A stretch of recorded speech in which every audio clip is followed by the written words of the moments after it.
그날 유럽의 한 공항에서 이해할 수 없는 장면이 펼쳐졌습니다. 같은 비행기를 타고 도착한 사람들이었지만 결과는 완전히 달랐습니다.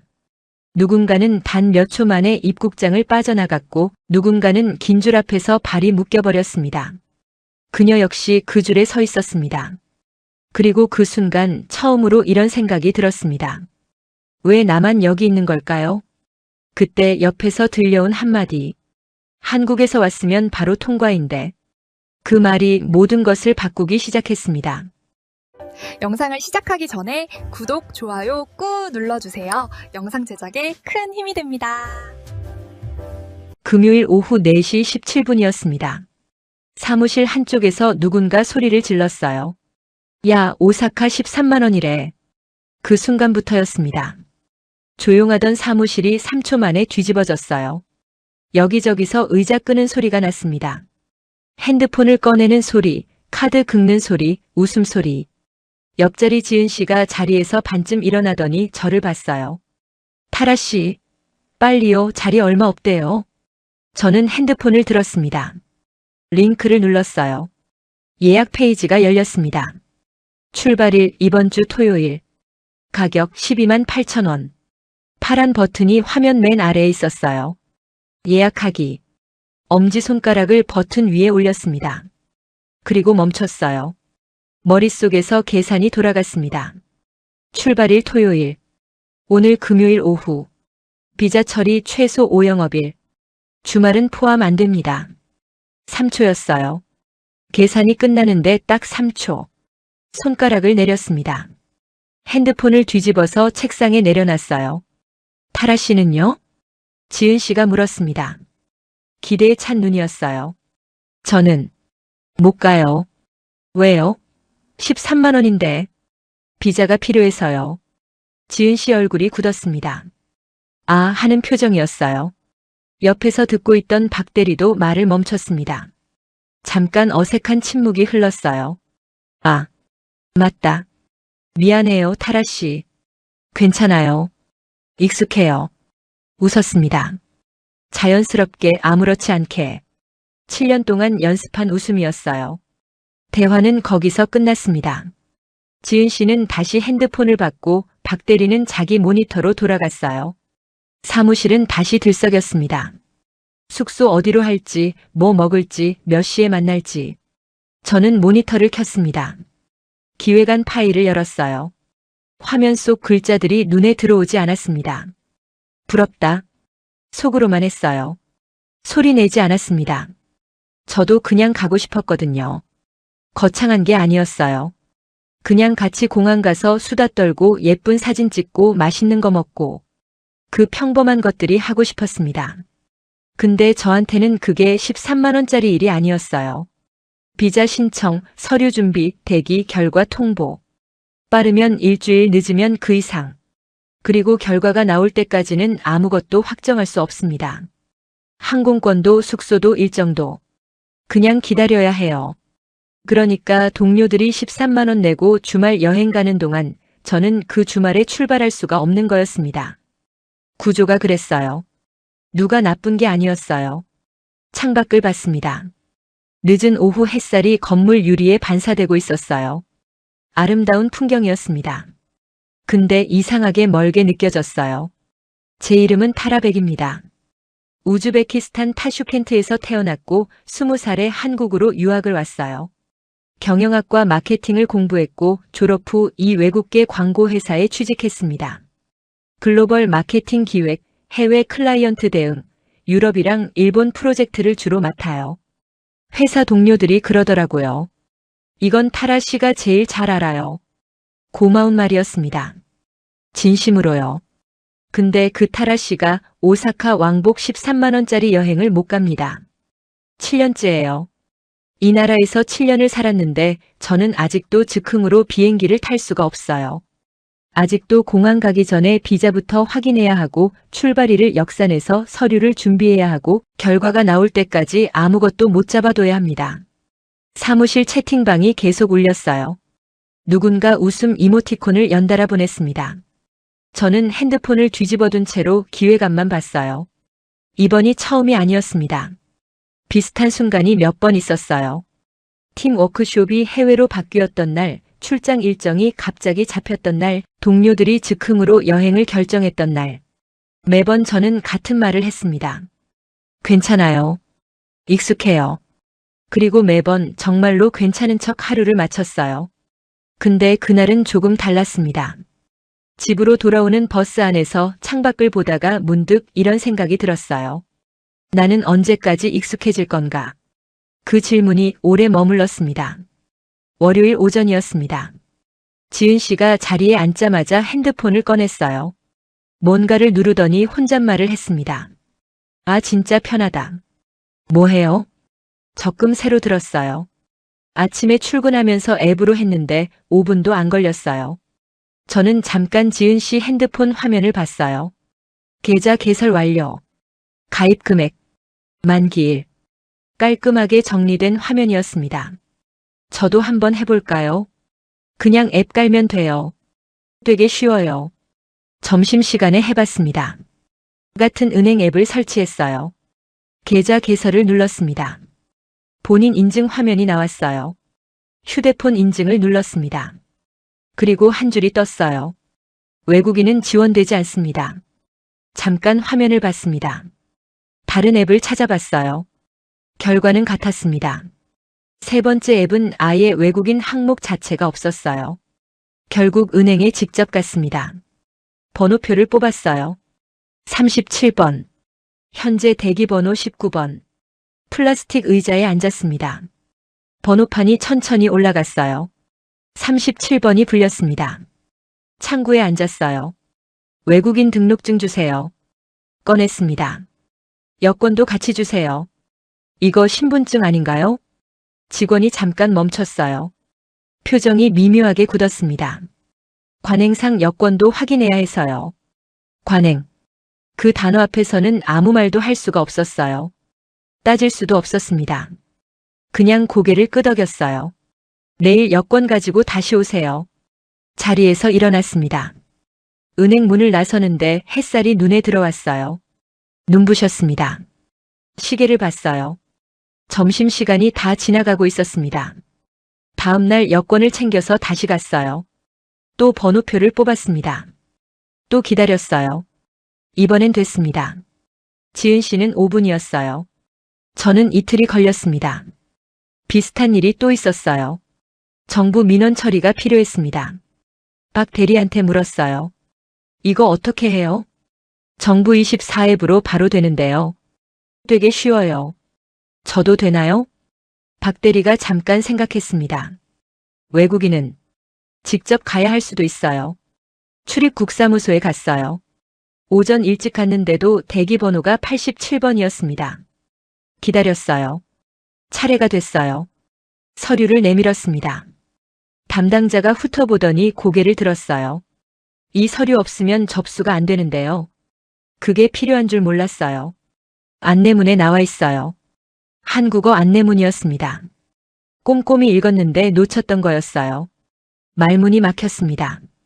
따질 수도 없었어요. 그냥 고개를 끄덕였습니다.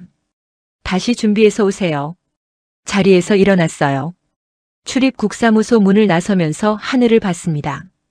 맑은 날이었어요. 아무것도 모른다는 듯이 그냥 맑았습니다. 그날 저녁 민준이를 만났어요. 밥을 먹으면서 오늘 있었던 일을 얘기했습니다. 은행 이틀, 출입국사무소 헛걸음. 말하면서도 웃겼어요. 웃기지 않은데 웃겼습니다. 민준이가 듣다가 말했어요. 타라, 그거 너무 불편하다. 왜 그렇게 복잡해? 원래 그래요.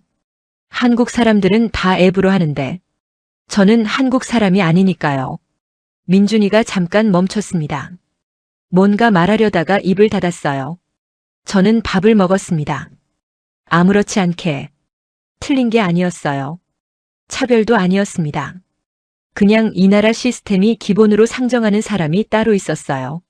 저는 거기 포함이 안 됐던 거였습니다. 7년을 살았는데도 이 나라는 빠릅니다. 연결되어 있고 효율적이고 똑똑합니다.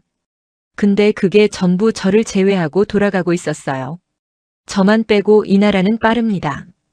그날도 평범한 아침이었습니다. 출근 준비를 하다가 핸드폰을 집어들었어요. 카카오톡 알림인 줄 알았습니다.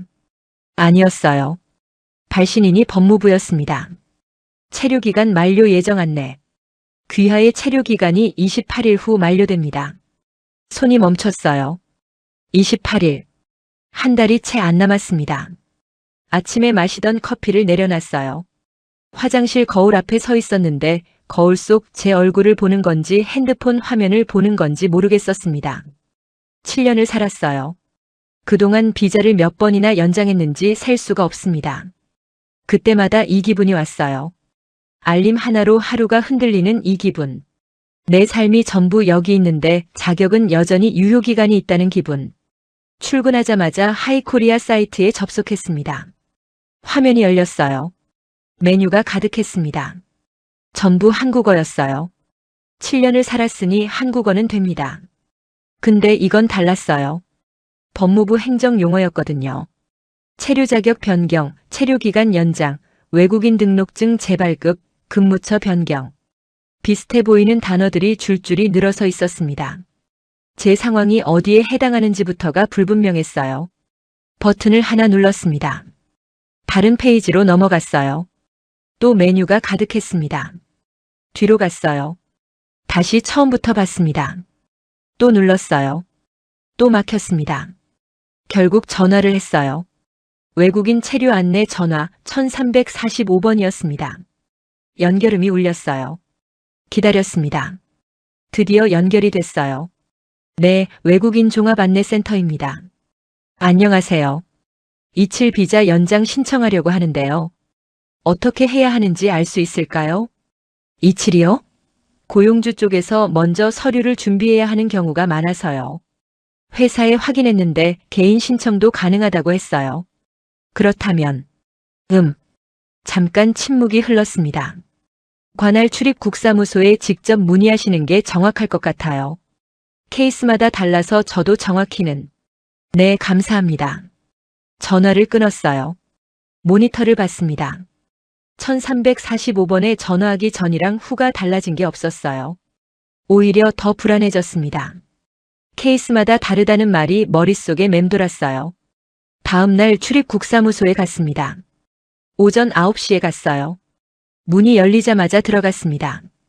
이미 사람이 가득했어요. 번호표를 뽑았습니다. 128번이었어요. 번호판을 봤습니다. 71번이 진행 중이었어요. 플라스틱 의자에 앉았습니다. 가방을 무릎에 올렸어요. 서류 봉투를 꺼내서 다시 한번 확인했습니다. 재직 증명서, 급여 명세서, 외국인 등록증 사본, 여권 사본, 신청서. 괜찮을 거예요. 다 챙겼으니까.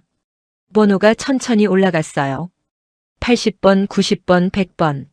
1시간이 지났습니다. 옆에 앉은 외국인 아주머니가 한숨을 쉬었어요. 저도 시계를 봤습니다.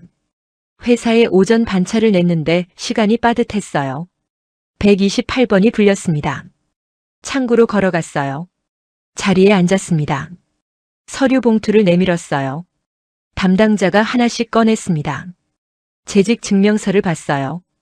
급여 명세서를 봤습니다. 외국인 등록증 사본을 봤어요. 그러다 손이 멈췄습니다. 재직 증명서 발급일이 언제예요? 4개월 전이요. 최근 3개월 이내 발급본이어야 해요. 순간 머릿속이 하얘졌습니다. 그게 필요한 줄 몰랐어요. 안내문에 나와 있어요. 목소리가 차갑지는 않았어요. 그냥 사무적이었습니다. 틀린 말도 아니었어요. 근데 그게 더 막막했습니다. 다시 발급해 오면 오늘 접수 가능한가요? 담당자가 시계를 봤어요. 오늘은 마감 시간이 지나서요. 다음에 오셔야 해요.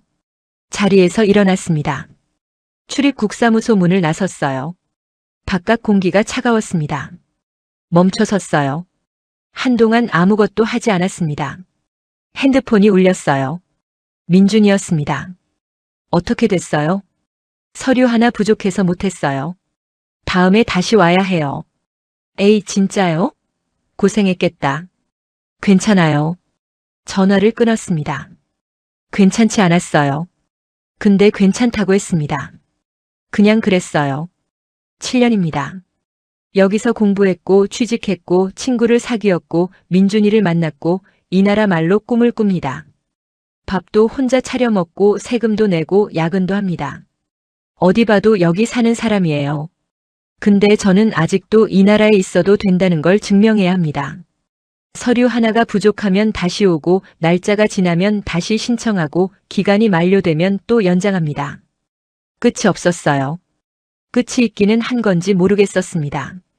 지하철을 탔어요. 사람들이 가득했습니다. 다들 어딘가로 가고 있었어요. 저도 어딘가로 가고 있었습니다. 근데 나는 어디로 가고 있는 걸까요? 그 질문이 지하철 소음 속에서 오래 머물렀습니다. 월요일 오전 10시였습니다. 회의실 유리문 너머로 팀장 김 부장이 보였어요. 노트북을 열어놓고 화면을 보고 있었는데 표정이 좋지 않았습니다. 박 대리가 제 옆을 지나가면서 작게 말했어요. 표정 봐요. 오늘 뭔가 있나 봐. 회의실 문을 열고 들어갔습니다. 팀원들이 하나씩 자리를 잡았어요. 김 부장이 노트북 화면을 팀원들 쪽으로 돌렸습니다. 이메일이 열려 있었어요. 유럽 클라이언트에서 온 메일이었습니다. 다들 읽어봐요. 조용히 읽었어요. 읽을수록 가슴이 내려앉았습니다. 클라이언트가 화가 났어요. 수정 방향이 자꾸 바뀐다. 담당자 말이 매번 다르다. 이번 주 안에 직접 대면 미팅이 없으면 계약을 재검토하겠다. 마지막 줄에 그렇게 써 있었습니다. 이번 주 안에 해결 못하면 끝이에요. 계약 깨지는 거예요. 김 부장이 팀원들을 천천히 훑어봤습니다. 아무도 말을 하지 않았어요. 이번 주 수요일 현지 미팅 가야 해요. 또 침묵이 흘렀습니다. 수요일이면 이틀 뒤였어요. 김 부장 시선이 저에게 멈췄습니다. 이건 타라 씨가 가야 해요. 박 대리가 바로 고개를 끄덕였어요. 맞아요. 이 클라이언트 건은 처음부터 타라 씨가 담당했잖아요. 수정 히스토리 클라이언트 성향 전부 타라 씨가 제일 잘 알아요. 다른 사람이 가면 설명이 안 돼요. 모든 시선이 저에게 쏠렸습니다. 인정받는 느낌이었어요. 7년 동안 이 회사에서 일하면서 내가 없으면 안 된다는 말을 들은 게 몇 번이나 됐던가요? 가슴 한편이 뜨거웠습니다. 근데 동시에 그 온기 밑에서 차가운 게 올라오고 있었어요. 머릿속에서 계산이 시작됐습니다. 출발일 수요일. 오늘 월요일 오전. 유럽 출장 비자 처리 기간 최소 5영업일. 주말은 포함 안 됩니다. 3초였어요. 계산이 끝나는데 딱 3초. 비자가 필요해서요. 제 목소리가 회의실에 깔렸습니다. 작은 목소리였어요. 비자요? 김 부장이 미간을 찌푸렸습니다. 얼마나 걸려요? 최소 5영업일이요. 김 부장이 노트북 화면을 봤어요. 달력을 열었습니다. 손가락으로 날짜를 짚었어요.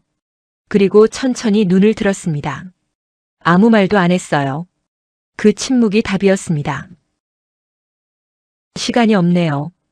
박 대리가 작게 말했습니다. 아무도 이 일을 달지 않았어요. 달 수가 없었습니다. 틀린 말이 아니었으니까요. 김 부장이 시선을 돌렸어요. 박 대리가 가야겠네요. 타라 씨는 자료 정리해서 박 대리한테 넘겨줘요. 최대한 자세하게요. 클라이언트 성향이랑 수정 히스토리 전부 다요. 네. 그게 전부였습니다. 네, 한 글자. 회의가 끝났어요. 팀원들이 자리에서 일어났습니다. 박 대리가 저한테 다가왔어요. 미안한 얼굴이었습니다. 타라 씨, 미안해요. 제가 잘할게요. 괜찮아요. 자료 잘 정리해서 드릴게요. 웃었습니다. 자연스럽게. 박 대리가 어깨를 한번 툭 치고 나갔어요. 회의실이 비었습니다. 저 혼자 남았어요. 자료를 챙기면서 잠깐 멈췄습니다. 창밖을 봤어요. 하늘이 파랬습니다. 구름 한 점 없이.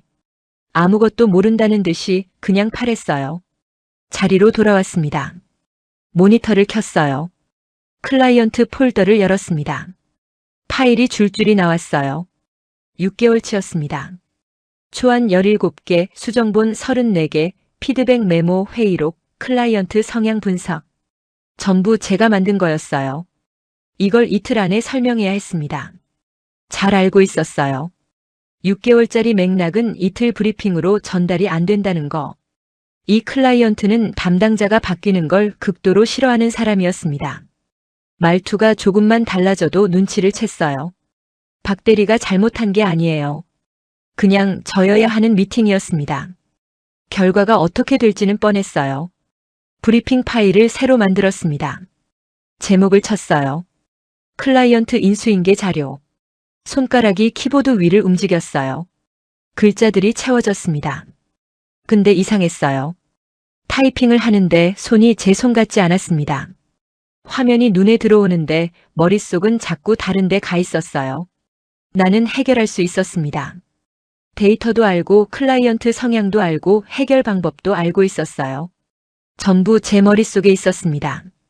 근데 갈 수 없었어요. 능력이 부족한 게 아니었어요.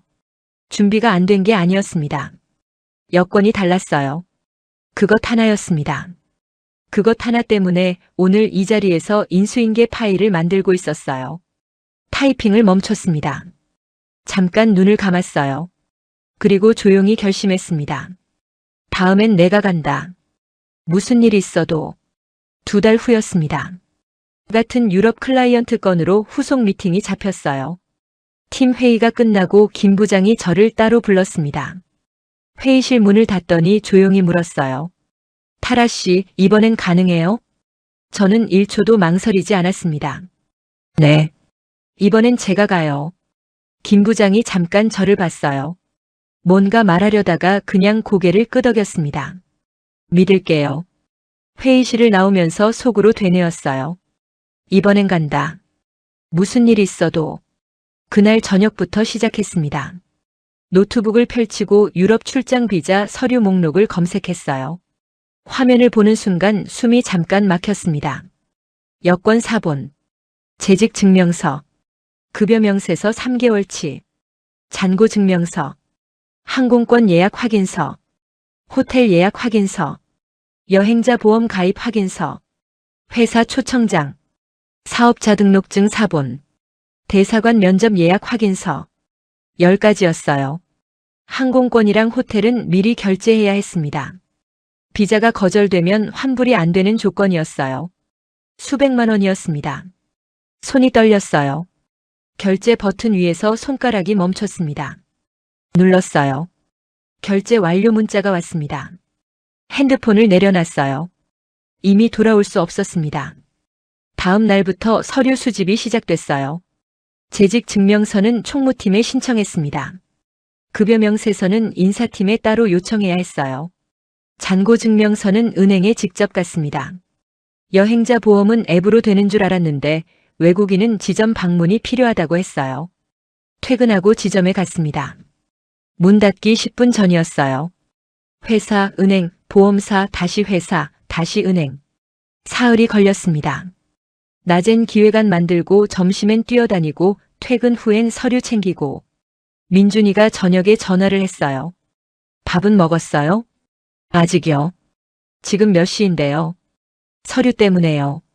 거의 다 됐어요. 타라. 응. 꼭 가야 해요. 알죠? 알아요. 전화를 끊었습니다. 서류 봉투를 다시 봤어요. 9가지였습니다. 1가지가 빠졌어요. 회사 초청장이었습니다. 총무팀에 다시 요청했어요. 다음 날 아침에 받았습니다. 10가지 다 모았어요. 드디어 대사관 면접 날이었습니다. 아침 일찍 나섰어요. 대사관 앞에 이미 사람들이 줄을 서 있었습니다. 번호표를 받았어요. 대기실로 들어갔습니다. 딱딱한 의자에 앉았어요. 서류 봉투를 무릎 위에 올렸습니다. 심장이 이상하게 빠르게 뛰었어요. 옆에 앉은 사람이 서류를 꺼내서 다시 확인하고 있었습니다. 저도 꺼냈어요. 하나씩 봤습니다. 10가지 다 있었어요. 3번 확인했습니다. 번호가 불렸어요. 창구 앞에 앉았습니다. 담당자가 서류를 받았어요. 표정이 없었습니다. 하나씩 넘겼어요. 재직 증명서, 급여 명세서, 잔고 증명서. 천천히 봤습니다. 아무 말이 없었어요. 저는 숨을 죽였습니다. 담당자가 고개를 들었어요. 한국에 왜 돌아오세요? 순간 말문이 막혔습니다. 왜 돌아오냐고요? 제 집이 거기 있으니까요. 7년을 살았고 직장이 있고 친구가 있고 민준이가 있으니까요. 매일 아침 출근하는 카페가 있고 단골 식당 사장님이 제 얼굴을 알고 주말엔 한강을 산책하는 나라니까요. 근데 그 말들이 창구 유리 앞에서 전부 막혔어요. 직장이 있어서요. 담당자가 서류를 다시 받습니다. 증명할 수 있어요? 재직 증명서 드렸는데요. 담당자가 재직 증명서를 집었어요. 잠깐 봤습니다. 내려놨어요. 도장을 꺼냈습니다. 쿵. 다음 주 중으로 결과 통보해 드릴게요. 3분이었습니다. 면접이 3분 만에 끝났어요. 대사관 문을 나섰습니다. 찬 바깥 공기가 얼굴에 닿았어요. 멍하니 서 있었습니다. 내 삶이 여기 있는데 왜 증명해야 하는 건지. 그 질문이 또 머릿속에서 맴돌았어요. 근데 이번엔 그 질문이 예전이랑 조금 달랐습니다. 예전엔 그냥 답답했어요. 이번엔 뭔가 무거웠습니다. 일주일이 지났어요. 잠을 잘 못 잤습니다. 밥을 먹다가 괜히 핸드폰을 봤어요. 회의 중에 진동이 오면 심장이 내려앉았습니다. 비자가 거절되면 항공권도 호텔도 전부 날아가는 거였어요. 돈보다 더 무서운 건 따로 있었습니다. 또 못 가는 거였어요. 또 인수인계 파일을 만드는 거였어요. 열흘째 되는 날이었습니다. 점심 먹고 자리로 돌아오는데 핸드폰이 울렸어요. 모르는 번호였습니다. 심장이 쿵 내려앉았어요. 받았습니다. 비자 발급이 완료되었습니다. 여권 수령은 뒷말이 들어오지 않았어요. 발급 완료. 화장실로 뛰어들어갔습니다. 문을 잠갔어요. 세면대 앞에 섰습니다. 거울 속 제 얼굴을 봤어요. 눈물이 났습니다. 소리 없이 났어요. 훔쳤습니다. 또 났어요. 또 훔쳤습니다. 겨우였어요. 이 한 장을 받기 위해 사흘을 뛰어다니고 수백만 원을 걸고 열흘을 기다렸습니다. 밤에 잠 못 자고 밥 먹다가 핸드폰 확인하고 진동 올 때마다 가슴 졸이고 동료들은 클릭 몇 번이면 됩니다. 저는 이 과정을 전부 통과해야 겨우 출발선에 설 수 있었어요. 거울을 봤습니다. 눈이 빨개졌어요. 찬물을 틀었습니다. 세수를 했어요. 고개를 들었습니다. 괜찮아요. 이제 갈 수 있어요. 처음으로 그 말이 진심이었습니다. 드디어 출발하는 날이었습니다. 새벽 4시에 눈이 떠졌어요. 알람은 5시였습니다. 다시 눈을 감았어요. 잠이 오지 않았습니다. 결국 일어났어요. 짐을 다시 한번 열었습니다. 여권, 비자, 서류 봉투, 항공권 출력본. 3번을 확인했어요. 민준이가 새벽에 문자를 보냈습니다. 잘 다녀와요. 기다릴게요. 짧은 문자였어요. 근데 이상하게 눈물이 날 것 같았습니다. 참았어요. 인천공항에 팀원들과 함께 도착했습니다. 박 대리, 이 과장, 최 대리. 다들 여행 가는 사람처럼 가벼워 보였어요. 새벽인데도 목소리가 컸습니다. 타라 씨, 드디어 같이 가네요. 박 대리가 웃으면서 말했어요. 저도 웃었습니다. 진짜로 기뻤어요. 이번엔 같이 가는 거니까요. 수백만 원 걸고 열흘 기다리고 겨우 여기까지 온 거니까요. 체크인을 마치고 출국 게이트로 걸어갔습니다. 그런데 게이트 앞에서 흐름이 갈렸어요. 박 대리가 자동 게이트 쪽으로 걸어갔습니다. 이 과장도 최 대리도 여권을 대고 얼굴 인식하고 초록불이 들어왔어요. 문이 열렸습니다. 걸어 지나갔어요. 5초였습니다. 저는 외국인 심사대 줄에 섰어요. 앞에 사람이 여러 명 있었습니다. 줄이 천천히 줄었어요. 팀원들은 이미 게이트 안쪽에서 저를 기다리고 있었습니다. 이 과장이 손을 흔들었어요. 저도 손을 들었습니다. 심사대 앞에 섰어요. 여권을 내밀었습니다. 담당자가 비자를 확인했어요. 서류 봉투를 꺼냈습니다. 담당자가 훑어봤어요. 출장이요? 네. 도장이 찍혔어요. 여권을 돌려받았습니다. 팀원들한테 뛰어갔어요. 늦어서 미안해요. 아니에요. 얼마 안 걸렸어요. 박 대리가 웃으면서 말했어요. 얼마 안 걸렸다고요. 저한테는 꽤 걸렸는데. 근데 아무 말 안 했습니다. 그냥 웃었어요. 비행기 안에서는 창밖을 봤습니다. 구름 위로 올라가는 게 느껴졌어요.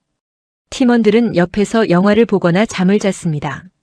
저는 그냥 창밖을 봤어요. 이상하게 마음이 편하지 않았습니다. 10시간이 지났어요. 유럽 공항에 도착했습니다. 비행기에서 내려 입국장으로 걸어가는데 표지판이 보였어요. 2개였습니다. 왼쪽, EU 및 무비자 국가. 오른쪽, 기타 국가. 박 대리가 왼쪽으로 걸어갔어요. 이 과장도 최 대리도 자연스럽게 아무 생각 없이 저는 오른쪽으로 걸었습니다. 줄이 길었어요. 팀원들 쪽을 흘끗 봤습니다. 이미 줄 앞쪽에 가 있었어요. 줄 자체가 짧았거든요. 몇 분 안에 나갈 것 같았습니다. 저는 앞을 봤어요. 줄이 길게 늘어서 있었습니다. 핸드폰이 울렸어요. 박 대리 문자였습니다. 우리 먼저 나갈게요. 호텔에서 봐요. 네, 먼저 가요. 답장을 보내고 핸드폰을 주머니에 넣었어요. 줄이 천천히 움직였습니다. 앞 사람이 한 명 빠지면 또 한 명 빠지고 공항 소음이 귓가에 울렸어요. 안내방송, 캐리어 끄는 소리, 어딘가에서 우는 아이 소리. 30분이 지났습니다. 담당자 앞에 섰어요. 여권 주세요. 내밀었습니다. 방문 목적? 출장이요. 어느 회사요? 서류를 꺼냈어요. 담당자가 봤습니다. 또 질문이 이어졌어요. 얼마나 있을 건지, 누구를 만나는지, 숙소는 어디인지.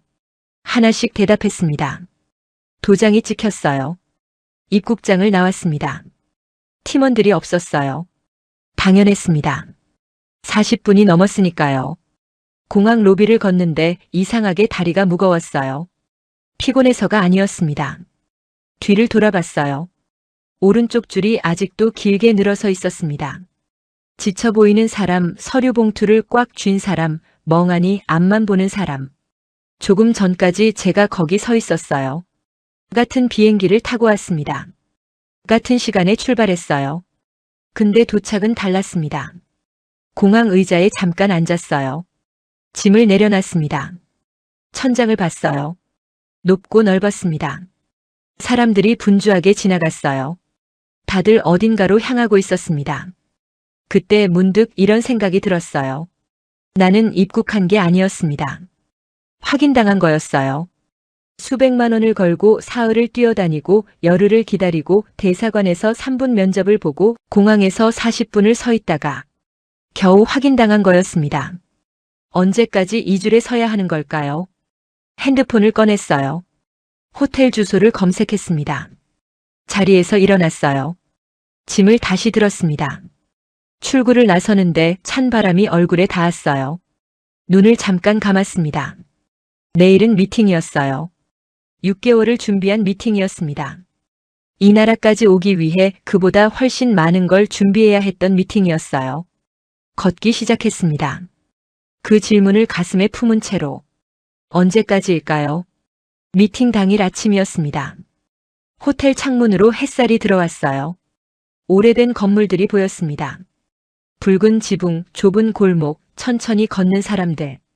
그림 같은 풍경이었어요. 근데 눈에 들어오지 않았습니다. 오늘 미팅 자료를 머릿속으로 다시 돌리고 있었거든요. 박 대리가 식당에서 저를 봤어요. 타라 씨, 긴장돼요? 조금요. 잘할 수 있어요. 이건 타라 씨 거잖아요. 맞았습니다. 이건 제 거였어요. 6개월 동안 제가 만든 거였습니다. 클라이언트 회사에 도착했어요. 안으로 들어갔습니다. 회의실로 안내를 받았어요. 그런데 이상했습니다. 회의실 안에 사람이 많았어요. 우리 팀 말고도 다른 사람들이 있었습니다. 한쪽에 다른 팀이 앉아 있었어요. 정장을 빳빳하게 차려입은 사람들이었습니다. 서류를 펼쳐놓고 있었어요. 여유로워 보였어요. 자기 집처럼 편안해 보였습니다. 클라이언트 담당자가 들어왔어요. 악수를 했습니다. 오늘은 두 팀한테 같이 프레젠테이션을 받기로 했어요. 더 좋은 파트너를 선택하려고요. 가슴이 쿵 내려앉았어요. 경쟁 프레젠테이션이었습니다. 아무도 몰랐어요. 우리한테 미리 말을 안 했던 거였습니다. 박 대리가 제 옆에서 작게 말했어요. 타라 씨 알고 있었어요? 아니요. 저 팀은요? 맞은편 팀을 봤습니다. 표정을 보니 알고 있었던 것 같았어요. 여유가 달랐습니다. 이미 이긴 사람들 같은 표정이었어요. 먼저 발표할 팀을 정했습니다. 상대 팀이 먼저였어요. 발표가 시작됐습니다. 세련됐어요. 슬라이드가 깔끔했습니다. 발표자 목소리가 자신감 넘쳤어요. 유럽 시장 데이터를 줄줄이 꺼냈습니다. 레퍼런스도 많았어요. 현지 사례, 현지 네트워크, 현지 경험. 발표 내내 클라이언트 담당자가 고개를 끄덕였습니다. 발표가 끝났어요. 박수가 나왔습니다. 클라이언트 담당자가 웃으면서 말했어요. 인상적이네요. 저는 팀원들을 봤습니다. 표정들이 어두워져 있었어요. 이 과장이 작게 말했습니다. 저 팀이랑 우리가 비교가 되겠어요? 솔직히 저도 모르겠었어요. 저 팀은 현지 팀이었습니다. 언어도 네트워크도 시장 이해도도 우리보다 앞설 수 있었어요. 우리 차례가 됐습니다. 저는 자리에서 일어났어요. 노트북을 연결했습니다. 첫 슬라이드를 띄웠어요. 클라이언트 담당자를 봤습니다. 상대팀을 봤어요. 팀원들을 봤습니다. 숨을 한번 들이쉬었어요. 시작했습니다. 첫 슬라이드는 숫자였어요. 숫자 하나만 있었습니다. 8개월. 클라이언트 담당자가 고개를 들었어요. 경쟁사가 이 시스템을 구축하는 데 걸린 시간이 3년입니다. 저희 한국 본사가 같은 시스템을 구축한 시간은 8개월이에요. 어떻게 가능했는지 지금부터 보여드릴게요. 회의실이 조용해졌습니다. 데이터가 쏟아졌어요. 처리 속도, 정확도, 비용 절감률, 시스템 연결성. 숫자가 나올 때마다 클라이언트 담당자 표정이 달라졌습니다. 처음엔 그냥 듣는 표정이었어요. 두 번째 슬라이드에서 눈썹이 올라갔습니다. 세 번째 슬라이드에서 옆 사람한테 뭔가 속삭였어요. 상대팀 발표자가 팔짱을 꼈습니다. 네 번째 슬라이드였어요. 실제 적용 사례였습니다. 한국에서 이미 구축된 시스템, 실시간 데이터, 6개월치 성과 수치. 숫자가 화면을 채웠어요. 클라이언트 담당자가 손을 들었습니다. 잠깐요. 발표를 멈췄어요. 이 수치가 실제예요? 네. 현재 운영 중인 시스템 데이터예요. 원하시면 실시간으로 접속해서 보여드릴 수 있어요. 담당자가 옆 사람을 봤습니다. 옆 사람이 뭔가 받아 적었어요. 계속하세요. 발표를 이어갔습니다. 다섯 번째 슬라이드. 여섯 번째 슬라이드. 갈수록 회의실이 조용해졌어요. 상대팀 발표자가 자기 서류를 내려다봤습니다. 뭔가를 확인하는 것 같았어요. 표정이 아까와 달랐습니다. 마지막 슬라이드였어요. 저희가 제안하는 건 단순한 마케팅 솔루션이 아니에요. 한국이 10년 동안 구축해온 시스템을 그대로 가져오는 겁니다. 화면을 껐습니다. 자리에 앉았어요. 침묵이 흘렀습니다. 클라이언트 담당자가 천천히 입을 열었어요. 어떻게 이게 가능한 거죠? 그 말이 회의실에 깔렸습니다. 저는 가만히 앉아 있었어요. 심장이 빠르게 뛰었습니다. 아무 말도 하지 않았어요. 담당자가 다시 말했습니다. 솔직히 말할게요. 오늘 오기 전에 저는 이미 결정이 됐다고 생각했어요. 현지 팀이 유리하다고 봤거든요. 잠깐 멈췄어요. 근데 이 숫자들은 설명이 안 되네요. 상대 팀 발표자가 자리에서 몸을 앞으로 기울였습니다. 저희도 비슷한 수치를 제공할 수 있어요. 담당자가 상대 팀을 봤어요. 그리고 다시 저를 봤습니다. 비슷한 게 아니라 이게 이미 돌아가고 있다는 게 다른 거예요. 상대팀 발표자가 입을 닫았습니다. 저는 그 장면을 봤어요. 인천공항에서 저를 외국인 줄에 세워뒀던 그 나라 사람들이 지금 한국 숫자 앞에서 말을 잃고 있었습니다. 입국장에서 제 서류를 하나하나 확인하던 그 나라가 지금 한국한테 어떻게 이게 가능하냐고 묻고 있었어요. 심장이 쿵쿵 뛰었습니다. 이상한 감정이 올라왔어요. 뭔지 정확히 설명할 수 없었습니다. 뿌듯한 것도 같고 울컥한 것도 같고 뭔가 긴 시간이 한꺼번에 밀려오는 것도 같았어요. 7년이었습니다. 비자, 서류, 줄, 기다림.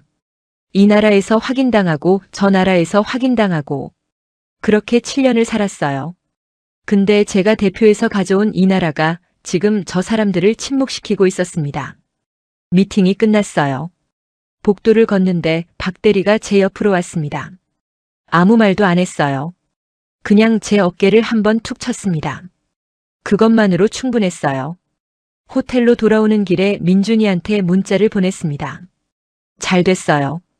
한참 있다가 답장이 왔어요. 다행이다. 고생했어요. 그리고 또 한 줄이 왔습니다. 타라, 너 이미 한국 사람이야. 저는 핸드폰을 보다가 창밖을 봤습니다. 오래된 건물들이 지나갔어요. 붉은 지붕, 좁은 골목. 아름다운 풍경이었습니다. 이번엔 멀게 느껴지지 않았어요. 머릿속에서 뭔가가 천천히 정리되고 있었어요. 아직 말로 꺼낼 수 없었지만 윤곽은 보였습니다. 나는 어디에 속하고 싶은 걸까요? 그 질문의 답이 이미 나와 있었어요. 귀국 비행기 아니었습니다. 창밖은 어두웠어요. 구름 위였는데 별이 보였습니다. 기내가 조용했어요. 팀원들은 잠들어 있었습니다. 저는 잠이 오지 않았어요. 담요를 무릎에 덮고 창밖을 봤습니다. 머릿속에서 지난 7년이 천천히 지나갔어요. 오사카 링크 앞에서 핸드폰을 뒤집던 금요일 오후. 앱 화면에 뜨던 한 줄 외국인은 지원되지 않습니다. 출입국사무소 번호표 128번. 회의실에서 팀장이 시선을 돌리던 순간 대사관 담당자의 질문, 왜 한국으로 돌아오죠? 화장실에서 혼자 확인하던 비자 발급 문자. 유럽공항 오른쪽 줄. 혼자 남겨진 입국장. 그리고 오늘 회의실. 그 나라 사람들이 침묵하던 그 순간. 이상했어요. 그 장면이 자꾸 머릿속에서 재생됐습니다. 담당자가 어떻게 이게 가능한 거냐고 물었을 때, 상대팀 발표자가 입을 닫았을 때, 그 침묵이 귓가에 남아 있었어요. 나한테 서류 내라던 나라가 한국 앞에서 말을 잃었습니다. 창밖을 봤어요. 별이 하나 지나갔습니다. 문제는 한국이 아니었어요. 한국이 저를 막은 게 아니었습니다. 저는 그냥 아직 밖에 있었던 거였어요. 7년을 살면서 이 나라 안에 있는 것 같았지만 경계선 바깥에 서 있었습니다. 들어가지 않은 건지 들어가지 못한 건지 그 경계를 넘는 건 저만 할 수 있는 일이었어요. 이제 안으로 들어가야겠다. 조용한 결심이었습니다. 인천공항에 도착했어요. 입국장으로 걸어가는데 표지판이 보였습니다. 내국인, 외국인. 저는 오른쪽으로 걸었어요. 줄이 길었습니다. 기다렸어요. 차례가 됐습니다. 여권을 내밀었어요. 도장이 찍혔습니다. 여권을 돌려받으면서 잠깐 멈췄어요. 마지막이야. 이 줄에 서는 마지막이에요. 그렇게 생각했습니다. 귀화 신청은 생각보다 오래 걸렸어요. 서류를 준비했습니다. 심사를 받았어요. 기다렸습니다. 또 기다렸어요. 면접이 있었고 필기시험이 있었고 다시 기다리는 시간이 있었습니다. 쉽지 않았어요. 근데 이상하게 힘들다는 생각이 들지 않았어요. 비자 연장할 때의 그 막막함이 없었습니다. 방향이 분명했으니까요.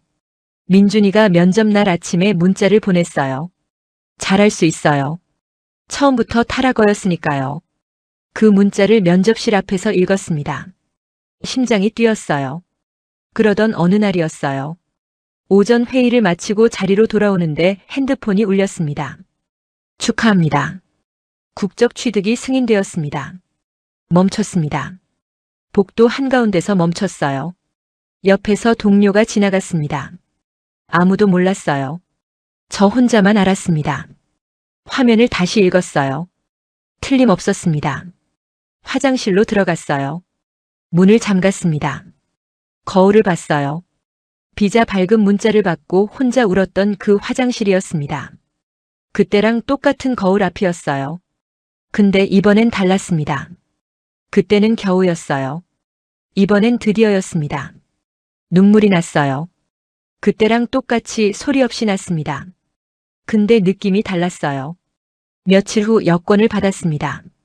파란색이었어요. 손에 쥐었을 때 묵직한 느낌이 났습니다. 표지를 봤어요. 대한민국. 한참을 그냥 들고 있었습니다. 민준이한테 사진을 찍어서 보냈어요. 민준이 답장이 바로 왔습니다. 이제 진짜 한국 사람이네요. 저는 여권을 봤어요. 여권이 저를 보고 있었습니다. 첫 출국은 2달 후였어요. 일본 출장이었습니다. 인천공항에 도착했어요. 체크인을 마쳤습니다. 출국 게이트로 걸어갔어요. 팀원들이 옆에서 걷고 있었습니다. 자동 게이트 앞에 섰어요. 여권을 댔습니다. 얼굴 인식. 삐 하는 소리가 났어요. 초록불이 들어왔습니다. 문이 열렸어요. 5초였습니다. 걸어 지나가다가 멈췄어요. 뒤를 돌아봤습니다. 외국인 심사대줄이 보였어요. 길게 늘어서 있었습니다. 지쳐 보이는 사람, 서류 봉투를 꽉 쥔 사람, 멍하니 앞만 보는 사람. 조금 전까지의 저였어요. 7년 동안의 저였습니다. 조용히 시선을 거뒀어요. 앞을 봤습니다. 나는 더 이상 그 줄에 서지 않습니다. 게이트 안으로 걸어 들어갔어요. 발걸음이 가벼웠습니다. 이상하게 눈물이 날 것 같았지만 울지 않았어요. 그냥 걸었습니다. 천천히 그리고 똑바로. 한국은 저를 편하게 해준 나라가 아니었어요. 이 나라는 오히려 저한테 벽이 되기도 했었습니다. 비자, 서류, 줄, 기다림. 7년 동안 숱하게 막혔어요. 근데 그 모든 벽을 통과하고 나서 깨달았습니다. 한국은 저를 포함시켜준 나라였어요. 제가 선택했을 때 받아줬습니다. 그게 전부였어요. 그것만으로 충분했습니다. 그래서 선택했어요. 내 미래를 이 나라에 맡기기로.